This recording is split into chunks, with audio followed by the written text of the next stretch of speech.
অবশেষে ৬০ বছর আগে স্মৃতি ফেরালো ওয়েস্ট ইন্ডিজ, আর তাতে কিংস্টনের দ্বিতীয় টেস্টেও চরম বেকায়দায় পড়েছে বাংলাদেশ দল। ওয়েস্ট ইন্ডিজের বিরুদ্ধে সিরিজের প্রথম টেস্টে কার্যত একতরফাভাবে হারতে হয়েছে বাংলাদেশকে। এবার বৃষ্টি বিঘ্নিত দ্বিতীয় টেস্টের শুরুটাও মনে রাখার মতো হলো না মেহেদী হাসান মিরাজের।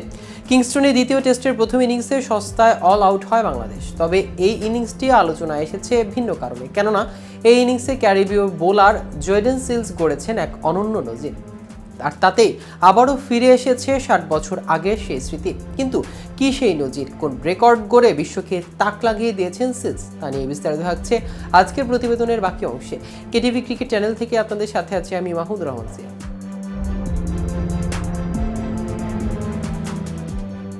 কিংস্টন টেস্টের প্রথম ইনিংসে বল হাতে অনবদ্য নজির করেন জয়ডেন সিলস। এই ইনিংসে দলের হয়ে সবথেকে বেশি উইকেট নেওয়ার জন্য নয়, বরং ক্যারিবিয়ান পেসার রেকর্ড বইয়ে নাম লিখিয়ে নেন কুপন বোলিংয়ের জন্য। তিনি ফিরিয়ে আনেন ৬০ বছর আগের স্মৃতি। ১৯৬৪ সালে ইংল্যান্ডের বিরুদ্ধে চেন্নাই টেস্টের প্রথম ইনিংসে ভারতের বাপু নাদকার্নি ৩২ ওভার বল করে ২৭টি মেডেন নিয়েছিলেন। তিনি বাকি ৫ ওভারে ১ রান করে খরচ করেন, অর্থাৎ ৩২ ওভারে মাত্র ৫ রান খরচ করেন নাদকার্নি। এই ইনিংসে তার ইকোনমি রেট ছিল 0.15।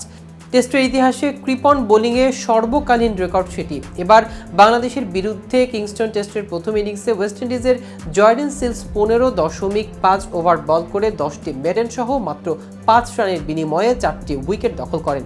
সুতরাং তিনি ওভার কিছু খরচ করে 0.31 রান।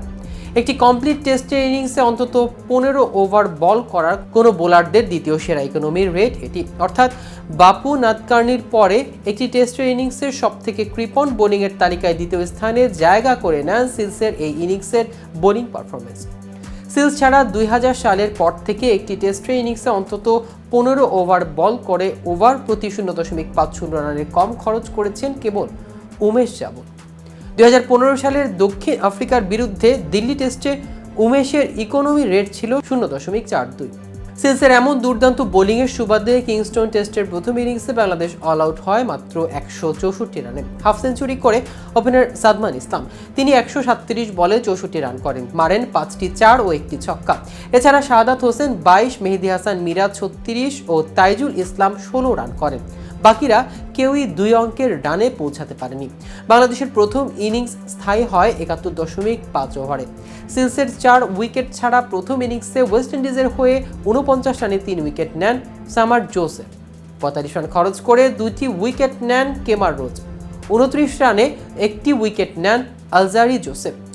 পাল্টা ব্যাট করতে নেমে ওয়েস্ট ইন্ডিজের দ্বিতীয় দিনের শেষে ৩৭ ওভার ব্যাট করে তাদের প্রথম ইনিংসে তোলে ১ উইকেটের বিনিময়ে ৭০ রান। আপাতত প্রথম ইনিংসে বাংলাদেশের থেকে ৯৪ রানে পিছিয়ে রয়েছে ক্যারিবিয়ান দল।